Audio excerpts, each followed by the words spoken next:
રાહુલ ગાંધીના નિવેદન લઈને યુવા મોરચા ભારતીય જનતા પાર્ટીની ટીમ છે તે અહીં કોંગ્રેસ કાર્યાલય પારડી ખાતે વિરોધ પ્રદર્શન માટે પહોંચી હતી અને કોંગ્રેસના કાર્યકર્તાઓ અને ભારતીય જનતા પાર્ટીના જે કાર્યકર્તાઓ છે તે સામસામે આવી ગયા હતા, એકબીજા પર પથ્થરમારો કરી રહ્યા છે, લાકડીઓ વરસાવી રહ્યા છે। આપ દ્રશ્યની અંદર જોઈ રહ્યા છો, આ જે દ્રશ્ય છે તે કોંગ્રેસ કાર્યાલયની બહારના દ્રશ્યો છે કે જ્યાં ભાજપ અને જે કોંગ્રેસના કાર્યકર્તાઓ છે તે આમને સામને આવી રહ્યા છે, એકબીજા ઉપર પથ્થરમારો કરી રહ્યા છે। ખૂબ જ ગંભીર બાબત કહી શકાય, પોલીસ કર્મચારી ઘાયલ થયો છે।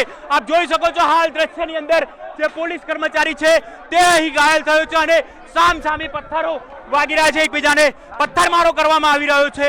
ખૂબ જ ગંભીર પરિસ્થિતિ, પોલીસ કર્મચારી અહીં ઘાયલ થયો છે। આપ જોઈ શકો છો અહીં જે રીતે પથ્થરો આવી રહ્યા છે, બેફામ રીતે પથ્થરો મારવામાં આવી રહ્યા છે। અહીં ખૂબ જ ગંભીર બાબત કહી શકાય, કારણ કે જે પ્રકારે અહીં પથ્થરો મારવામાં આવી રહ્યા છે, મોટી સંખ્યામાં પોલીસ કાફલો હાજર હોવા છતાં આ પ્રકારની પરિસ્થિતિ અહીં જોવા મળી રહી છે।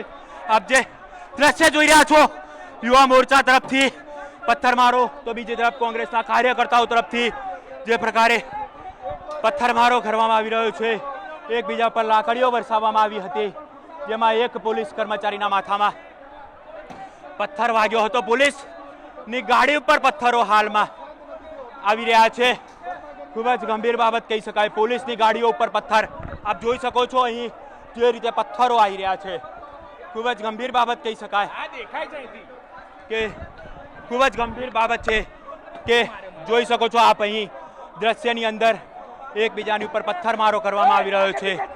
ખૂબ ગંભીર બાબત કહી શકાય, કારણ કે પોલીસનો મોટો કાફલો અહીં હાજર હતો, ડીસીપી સહિતના પોલીસ કર્મચારીઓ અહીં હાજર હતા અને તે દરમિયાન આ ઘટના બની છે। એકબીજા ઉપર બેફામ રીતે પથ્થરમારો કરવામાં આવી રહ્યો છે અને પોલીસ કર્મચારીઓ, હોમગાર્ડના જવાનો અહીં ગંભીર રીતે ઘાયલ થયા છે।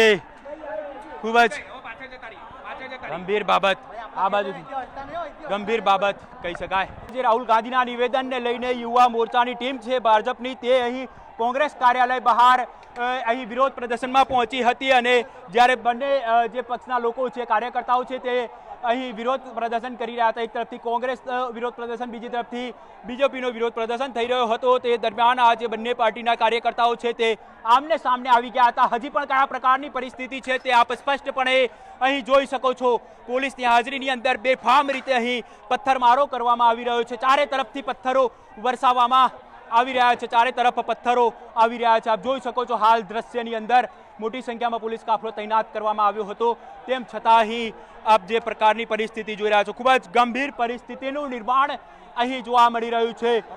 સામે પથ્થરો આવી રહ્યા છે, ઈંટો આવી રહી છે, અનેક પોલીસ કર્મચારીઓ આ ઘટનાની અંદર ઈજાગ્રસ્ત થયા છે અને આપ જોઈ શકો છો હાલમાં ખૂબ જ ગંભીર ઘટના અહીં જોવા મળી રહી છે। બેફામ રીતે પથ્થરમારો જોઈ શકો છો આપ, જે અહીં કોંગ્રેસના કાર્યકર્તાઓ દ્વારા પણ બેફામ રીતે પથ્થરમારો કરવામાં આવી રહ્યો છે, સામે બીજેપીના કાર્યકર્તાઓ પથ્થરમારો કરી રહ્યા છે, એકબીજાની ઉપર લાકડીઓ વરસાવવામાં આવી હતી, પથ્થરમારો કરવામાં આવી રહ્યો છે, અનેક પોલીસ કર્મચારીઓ આ ઘટનાની અંદર ઈજાગ્રસ્ત થયા હતા અને મન ફાવે તેમ એકબીજાની ઉપર પથ્થરો ફેંકવામાં આવી રહ્યા છે।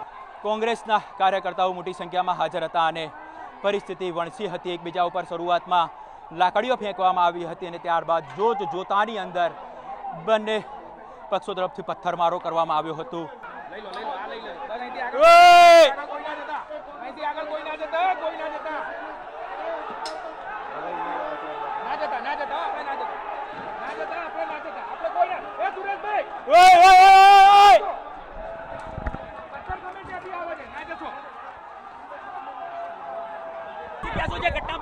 પોલીસે છૂટ આપી છે, એક પણ વ્યક્તિને એરેસ્ટ કર્યો નથી, પોલીસ ઉપર પથ્થરમારો કર્યો, પોલીસના લોકોને વાગી।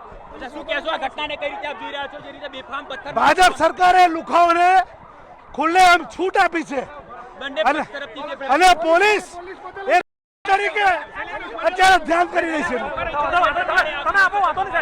શૈલેષભાઈ, આપ જે દ્રશ્યમાં જોઈ શકો છો હાલમાં પોલીસ દ્વારા જે તમામ લોકો છે તેઓને રોકવામાં આવી રહ્યા છે અને બેફામ રીતે અહીં પથ્થરમારો કરવામાં આવ્યો હતો।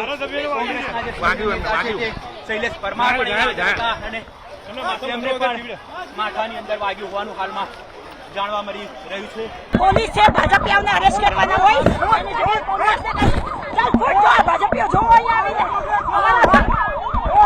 આપ જોઈ શકો છો હાલમાં જે કાર્યકર્તાઓ છે કોંગ્રેસના તેઓ કાર્યકર્તાઓની હાલમાં અહીં અટકાયત કરવામાં આવી છે અને હજી પણ જે રીતે જોઈ શકો છો આપ ભારતીય જનતા પાર્ટીના યુવા મોરચાના કાર્યકર્તાઓ છે તે અહીં હાજર જોવા મળી રહ્યા છે અને આ પ્રકારે જે ઘટના અહીં બની છે ખૂબ જ ગંભીર.